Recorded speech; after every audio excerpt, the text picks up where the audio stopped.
Shocking fights on paternity court. Slept with two of my other brothers. So how are you so sure that that's my brother's baby? How are you so sure? Because I know. Oh. Are you sure of all your baby daddies? Oh, okay then, but you need to be worrying about your own business instead of mine. I know what I do with mine. Just like I know what I do with mine. He said it might run on his dad's or his mother's side. I don't remember. I said I have it. Michael Jackson might have had hypoglycemia. What does that mean? Does that mean that maybe he's the father of the baby? It's not in my bloodline, so who else am I going to go to? If you had it, that gave me a reasonable belief to believe that he's the father. Miss Williams was here in the court seeking to make her daughter the beneficiary of a hefty sum. However, in doing so, boy, was she stirring up drama with doubts about the deceased Mr. Brown's fatherhood. Strap yourselves in, folks, as we navigate through the juicy twists and turns of this paternity roller coaster mayhem. In the way of me getting these benefits, they're just giving me problems. I'm having issues, and I just don't understand. I don't. Clearly, I don't understand. And when this test proves that the baby is not my brother's baby, we want her to remove his name from the birth certificate. Why would you put his name on the birth certificate when he was dead and nobody knew that was his baby? So as soon as this case took off, both parties engaged in a sarcastic showdown. The defendants were quick to call the baby mama some very colorful words, along with questioning the baby's parentage. And not only that, they claimed mommy threw a private parts party. The subtle charm of small-town gossip. I was taking her to different men's houses to throw her private part a party, is what she would quote-unquote say. Meaning she goes to different people's houses, men, and have fun and throw her private part a party. So how you know who your baby daddy is? Wait. Why would you take her to a private parts party? Well, the intimate shindigs were raising all kinds of doubts. But wait just a moment, because Miss Carr went a step further and presented an exhibit highlighting all the pit stops of the plaintiff during her party days. And so did Grandma. The betrayal. So she been to that location more than once. That's probably who the baby daddy is. He was already dead when she was taking me on 5th and Main. Your Honor, I took her downtown one time. At the time, did you know she was cheating, or you know it now? I know it now because I took her I took her downtown one time, and that's the only time I knew she was cheating on my son. Now let's zoom into the moment when Miss Williams dropped the pregnancy bomb from behind bars. Yep, mommy was incarcerated and had to keep the bun in the oven a secret. And when her assertions were challenged, she brought out the good old correspondence between her and baby daddy. But sadly, that didn't have any effect on the other party as well. It's a letter from you, and it says, I talked to my cousin about 2 days ago, and she told me she talked to you and let you know what's up, and you said, I'm crazy, yeah, I guess I am. People would have knew I was pregnant. They're gonna move me out to general population. This is another letter that I got back from him. We're going to make it work. We're going to be together, and we will get married. Not one of them seemed ready to budge from their claim. And to top it off, they were prepared to go to any length to defend it. Things heated up when both parties went to verbally abuse each other. Shocking? I think so. She's a Wow. We had a couple of telephone conversations when it was actually money on the phone for them to accept the collect calls. We had like maybe 3 or 4 conversations. Did he ever say this isn't my baby? No, not to me. We hear the letter from her. He told me that he wasn't the baby daddy. Moving on, the baby mama got the tragic news of the baby daddy passing away, and she went into emergency. Fast forward to birth, she claimed she couldn't ask for death benefits right away as she was still in jail, and the baby had to be taken away. Now, did she call the daddy's family or had the baby taken somewhere else?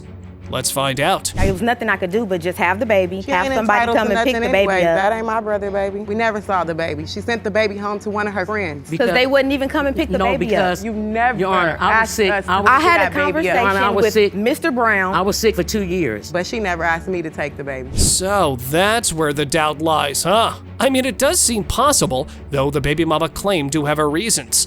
But the doubt train had left the station. Avoiding the DNA test spiced it up even more. Offered to pay half on the DNA test. I don't have money to pay half. You didn't say that. Your quote-unquote response was, I'm not paying the other half. And I said, why not? The baby's half yours. So you tell me when I first came back from jail, you didn't ask me if she can get a DNA test? I told her I would pay the other $100 to do the DNA test. She wanted to do it. Now, even with all these reservations, Grandma claimed to have a bond with the baby. Oh yeah, but she still didn't see her son in her at all. So much so, Miss Carr took help from technology and generated an image of what their baby could look like.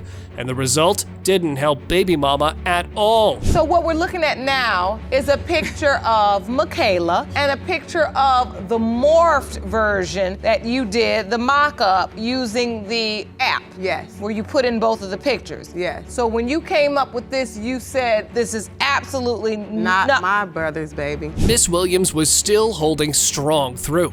Yep, and she had more evidence to share as well. It appears, even with all these doubts, the baby's name was in the obituary. Now, what was up with that, huh? And so, a clash of beliefs and accusations ensues, adding another layer to this riveting saga. She told me don't. I just did it because I'm a Christian person and trying to be faithful. Really? She let you come live there? try to, Really? You were homeless. I know I was, and I never said no. Where to go? You're right. So and really, your mom yes, did take me in. she did allow and you I to thank come her live very there. much for helping me with my So kids really, yes, and she living is a there and all of this Christian. other You can't stuff. take that from her, but really. it's too many extras. The highly anticipated moment arrives. Yep, DNA Diagnostics stepped in with a unique approach involving blood cards from the deceased. So the results were in, and the truth was about to be revealed. The deceased, Mr. Marquet Brown, was her father. Thank you so much. Thank you. I love Michaela because I took care of We Michaela. needed to know. Don't cry. I'm sorry, we needed to know. I've been through a lot, Your Honor. I hope we can build a better relationship with each other. What to do when bliss turns into hell? Welcome to the dramatic case of Collins v. Stone. A roller coaster of emotions unfolds as Mama Collins takes Daddy Stone to court, claiming he's the father of 4-year-old baby Samara. Oh, this is gonna be wild. Me and Mr. Stone met on a dating site. I seen his profile. I thought he was kind of handsome. And obviously he thought I was cute as well because he messaged me back. So we had a few conversations, text messaging here, calling there, until one day we decided that we will meet up. So, their love story began on a dating site. Sparks fly, drinks flow, and well, you know the rest. By the looks of it, these guys tried to be safe. However, I guess in the end, passion won and protection lost. We were drinking, we were talking. So he said, well, why don't you just stay the night? You know, you've been drinking anyway, why don't you just, crash here? So later on that night, one thing led to another and we had sex. You all finally meet each other in person and have sex that night. Did you use protection? At first we did, Your Honor, then afterwards it just went with the flow. Well, up till now, the plaintiff and defendant seemed to be on the same page regarding the events, but they had to disagree somewhere. I mean, why else would they be here then, right? So, here it comes. Enter the drama when Miss Collins dropped the pregnancy bomb on him. I told him I was pregnant and it might be a possibility that the baby would be his. We only did it a couple times or whatnot. She gave me a call. I pick up the phone, it's her, we're talking. I just want to let you know, I am pregnant. She never said, oh, this is your child. She never said that. So you just felt like she was informing you she was pregnant, and that's why she doesn't want to come hang out with you. Right. The plot thickens as these guys try to navigate the rocky road from romance to revelation. And baby daddy going missing in action didn't help the situation either. Grab that popcorn. This love story was veering into unexpected territory. You're pregnant and you're trying to get in touch with him and you can't find him anywhere. No, ma'am. When she first told me that she was pregnant and she can't come kick it, I understand that, So I thought maybe it was the guy that she was messing with. We didn't really go into detail about who are you with, what are you doing. All we did was have a good time, we kicked it. Moving on, it appears amidst all that chaos, 2.5 years had passed. And according to Mr. Stone, that's when he got to know about the baby's existence. Though Mommy didn't seem to agree with his testimony. That didn't stop him though, now did it? I think not, because he had real juicy details to share about Mommy's elimination method. Oh yeah. You did not know anything about this baby for 2.5 years? Correct. It wasn't that long. Yes, Your Honor. Well, she gave me the call. I was in Arizona. She's like, well, the person I thought that was father of the baby is not. The other person that might have been a possibility to be the father also is not. As the conception window unfolds, so does the confusion. Who's the daddy? Miss Collins was juggling exes and potential fathers, leaving poor me scratching my poor head. Though she claimed there weren't multiple guys, just the two. Yes, let's see. When I found out that I was pregnant, I called both of them. I told him about my ex, but I didn't tell him about no third guy. I didn't tell him anything. You told me you had a baby dad. You had a baby dad, but that. you had another dude now, that you were cool with. As far as, I didn't tell him that, Your Honor. It was him, and then it was my ex. Found out that my ex wasn't, so he is the next person. So, this ain't your typical paternity party, huh? When the ex got out of the picture, baby mama went to the defendant next. However, a couple more years passed amidst all of this, and just created more suspicions. To back up these suspicions, baby daddy shared an exhibit highlighting all the times mommy had been avoiding the DNA test, it seems. Interesting approach, huh? I get a phone call from the court. We show up, can't do the test for whatever reason. Well, I go back a second time. Guess who didn't show? Miss Collins. She suggested that we do a at-home DNA test. I don't really trust that. I don't know if, I don't know. That's not a doctor, but she said, I'll pay for it. I'm gonna get it. Never got it. Next up, the courtroom theatrics hit their peak when mommy explained the missed DNA tests and sort of piled the blame on the defendant and him not being available and attending her calls. It's a showdown of he said, she said, while the truth hangs in the balance. Too many times have I done attempted to come down there to take this test. He's not home. He's not answering his phone, not responding to my messages. My child doesn't look anything like me. She don't act like me. She has the same type of arrogance that he is showing right now in this courtroom. What arrogance am I showing? I'm just showing facts. You came out with a whole board. That's childish. You older than me. Now, Miss Collins claimed Mr. Stone was the only possible option, and she justified that through the cognition hypoglycemia. Yeah, it appears her baby had this, and so did the baby daddy's family. But he wasn't buying it though. Nope, not shocking at all. He's hypoglycemic. Now, that does not run on my side of the family. I'll give Mr. Stone a phone call, and he says, yes, I do believe that do run in my family. I'm not the only person on this earth. I'm sure there's a whole lot of us. I'm the only person in my family that I'm even aware has that particular condition. So it doesn't run in my family. Maybe the other guy runs in his family. I don't know. After the doctor researched, there could be a 50-50 chance. Judge Lake was ready for the results. Hold on to your gavels now, because after 4.5 years, baby Samara was either finally gonna get a daddy, or the search would continue. Mr. Stone, you are the father. You truly believed you were not her biological father. I'm not upset. I'm a little surprised. She's 4 now, and she has not had the benefit of being held by her father. Buckle up, folks, because Miss Anthony was bringing the juiciest drama. She claimed Mr. Pourchot fathered her baby, but he's doing a 180, accusing her of a pregnancy plot twist. Love had most certainly gone wrong here. And more. He was partying, and I was partying too, but once I found out I was pregnant, I put all those things aside and did what I had to. Did you tell him he was the father at first, or that he wasn't? Yes, he was there when I took the pregnancy test. But she told me that I wasn't the father. And I did tell her he wasn't the father. Her ex-boyfriend was the father, that she was pregnant before she met me. So to sum up their relationship, there was a bus stop, tattoos, and a match made in questionable choices. She called it amazing. Him? More like a party on the rocks fiasco. And now they had a baby involved in the whole mess, which Daddy claimed he would have been there for had he been contacted. Oh, it's getting interesting. Neither one of us were ready to be in a relationship nor have a child. Were you using protection? No, Your Honor, we were not. It's been 9 months and I bought every diaper. I bought every if I was formula. told I've spent it all. If you were told, if I was told there was a possibility that it was mine in the beginning. It appears things took a turn for the worse when Mama shared the pregnancy news. However, baby daddy's joy turned to dust when he got hit by "You're not the daddy" bombs.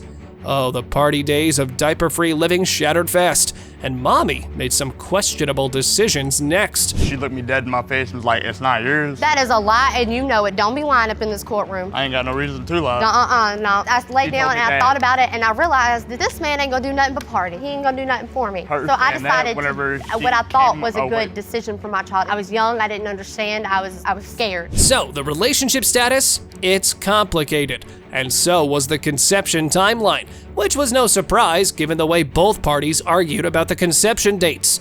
Moreover, mommy claimed she was cheated on by the baby daddy and had some more shocking revelations up her sleeve too. He cheated on me with his spouse now. That is how that happened. Actually, And he begged me to stay, I and cheated on I my left. spouse with you. And now you're married, Mr. Pouchot. Yes, ma'am. Happily. Yes, ma'am. Yeah, okay, never mind. I don't have those text messages. Where you were gonna get a divorce 2 weeks ago. Enter the witness of the defendant, and lo and behold, it was his husband.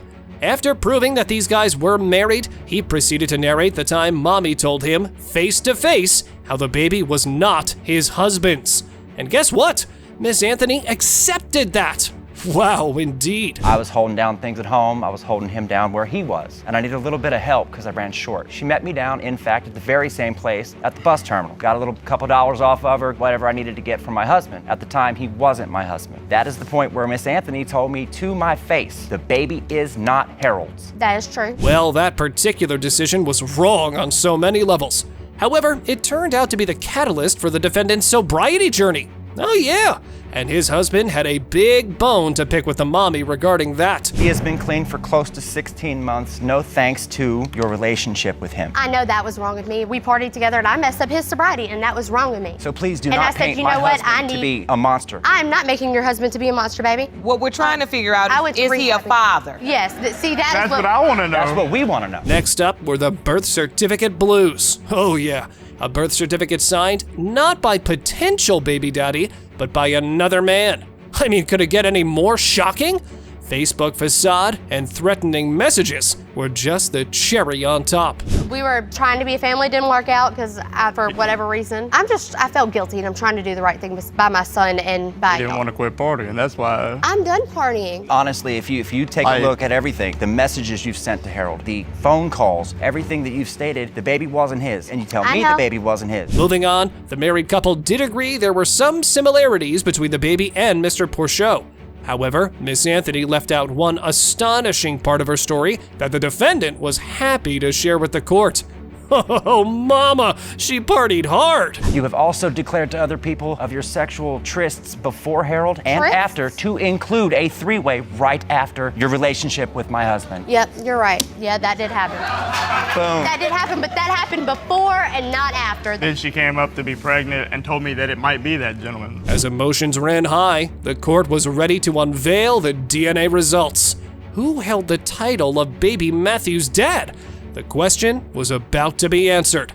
Brace yourselves for the reveal. Mr. Pouchot, you are the father.